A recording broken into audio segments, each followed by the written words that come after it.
Don't forget to like, subscribe and share the videos. Welcome to Ganesh IS academy. இன்னைக்கு நம்ம TNPSC group ஒன்றுக்கு தேவையான current affairs நம்ம வந்து பார்க்க போறோம். ஓகேவா? ஸோ அதுல பாக்குறப்ப இந்த டாபிக் என்னன்னா சீமைய கத்திகள்.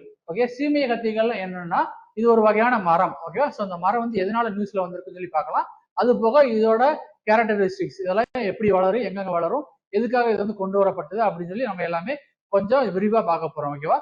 ஸோ ஃபர்ஸ்ட் பாயிண்ட் என்னன்னா, அடுத்த 12 மாதங்களுக்குள் தமிழ்நாட்டில் காடுகளில் இருந்து ஊடுருவல் வகையைச் சேர்ந்த சீமைய கத்திகள், அதாவது இங்கிலீஷ்ல வந்து சென்னா ஸ்பெக்டபிலிஸ், ஓகேவா? ஸோ அதுதான் அகற்றப்படும் என தமிழ்நாடு அரசு சென்னை உயர்நீதிமன்றத்தில் தெரிவித்துள்ளது.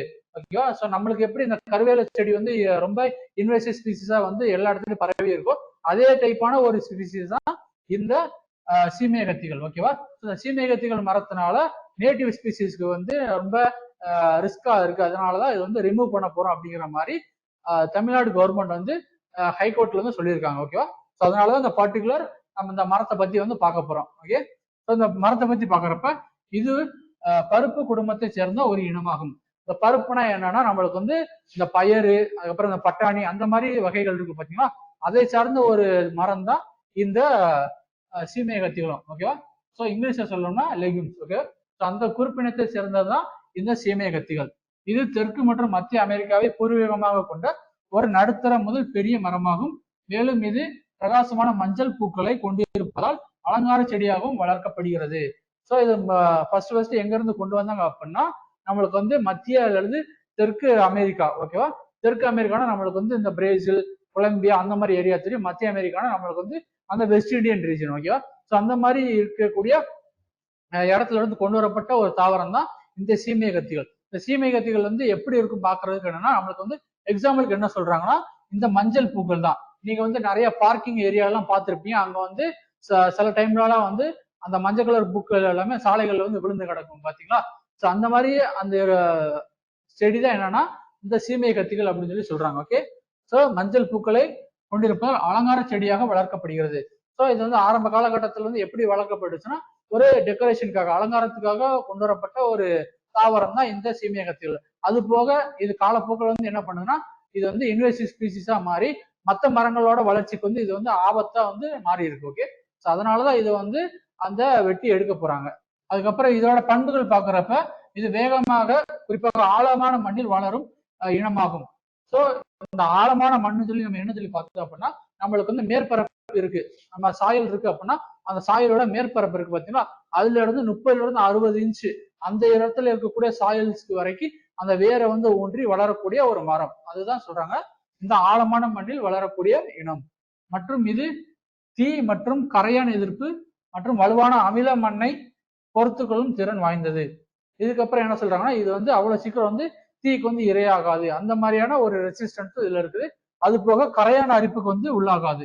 ஸோ கரையான அரிப்பு வந்து நார்மலா ஒரு மரம் காஞ்சு போச்சு அப்படின்னா அங்க வந்து கரையான அரிப்பு வந்து இருக்கும். அந்த மாதிரி இல்லாம இது வந்து கரையான அரிப்புக்கு எதிர்ப்பு சக்தி வந்து இந்த மரங்களுக்கு வந்து இருக்குது. மற்றும் வலுவான அமில மண்ணை பொறுத்துக்கொள்ளும் திறன் பெற்றது. அமில மண் சொல்லி பாக்குறப்ப அந்த பர்டிகுலர் சாயில்ல வந்து அசிடிட்டி வந்து அதிகமா இருக்கும், அந்த பிஹெச் லெவல் வந்து அதிகமா இருக்கக்கூடிய அந்த சாயில். ஓகேவா? ஸோ அதுல கூட இந்த சீமைய கத்திகள்னால வளர முடியும். அதுதான் இந்த பாயிண்ட்ல வந்து சொல்றேன். ஓகே, இந்தியாவில் இது காஃபி மற்றும் விறகுக்கு நிழல் தரும் மரமாக அறிமுகப்படுத்தப்பட்டது.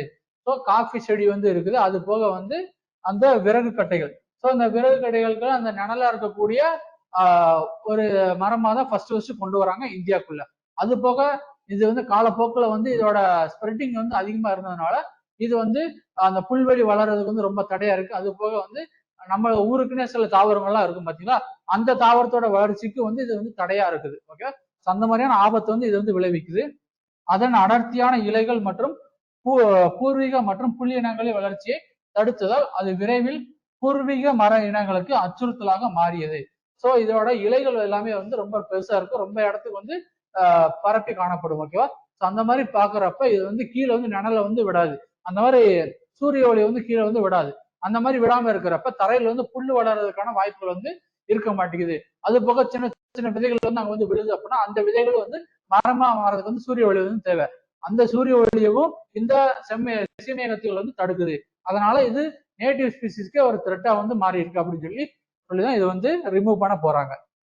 அதுக்கப்புறம் இது IUCN, அதாவது international union for convention for nature. ஓகேவா? ஸோ அந்த IUCNல இருந்து என்ன லிஸ்ட்ல இருக்கு பாக்குறப்ப குறைந்த கவலை, அதாவது லீஸ்ட் கன்சர்ன் அந்த ஸ்டேஜ் இருக்கிறதுனால நம்ம வந்து இது வந்து வெட்டிடுறதுனால நம்மளுக்கு எந்த விதமான ஒரு பாதிப்பு வந்து வரப்போறது கிடையாது. ஓகேவா? ஸோ இது லீஸ்ட் கன்சர்ன்ல இருக்கிறதுனால ஒரு கவர்மெண்ட் இனிஷியேட்டிவ் எடுத்து இது வந்து ஈஸியா எரடிகேட் பண்ண முடியும்.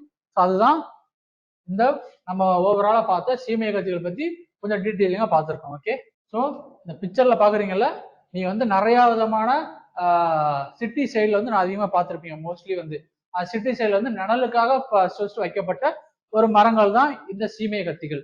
ஸோ இந்த பிக்சர்ல பார்த்துக்கிறத நீங்க வந்து ரிமெம்பர் பண்ணிக்கலாம். ஓகே, ஸோ இந்த சீமைய கத்திகளை அடிப்படையா வச்சு ஒரு கேள்வி வந்து உருவாகி இருக்கு. அது என்னன்னா, சென்னா ஸ்பெக்டபிலிஸ் பற்றிய பின்வரும் அறிக்கைகளை கவனிங்கள். ஓகே, சென்னா ஸ்பெக்டபிலிஸ் என்பது தென்னிந்தியாவில் காணப்படும் ஒரு ஆக்கிரமிப்பு தாவரம் ஆகும்.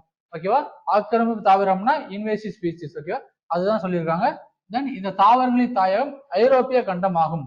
ஸோ ஐரோப்பிய கண்டமாகும் அப்படிங்கிறது இந்த செகண்ட் பாயிண்ட். தென் IUCN சிவப்பு பட்டியலின்படி அதன் பாதுகாப்பு நிலை மிக குறைவான கவலையாக உள்ளது. ஓகே, ஸோ அதாவது லீஸ்ட் கன்சர்ன் அப்படிங்கிற ஸ்டேஜ்ல வந்து இருக்குது. ஸோ இந்த 3 இதுல வந்து ஸ்டேட்மெண்டா இருக்கு அண்ட் தென் ஆப்ஷன்ஸ் வந்து கொடுத்துருக்கிறோம். ஓகேவா?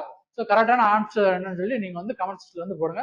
நானும் உங்களுக்கு வந்து கரெக்டான ஆன்சர் வந்து பின் பண்ணி வைக்கிறேன். ஓகே, ஸோ இந்த பர்டிகுலர் தாவரம், அதாவது சீமைகத்தில் பத்தி நம்ம வந்து கொஞ்சம் டீட்டெயிலிங்கா பார்த்தோம். இது வந்து எங்க வளருது, எந்தெந்த கண்டிஷன்ல வந்து இது குரோ ஆகும், இதோட ஃபீச்சர்ஸ் எல்லாமே பார்த்தோம். ஓகேவா?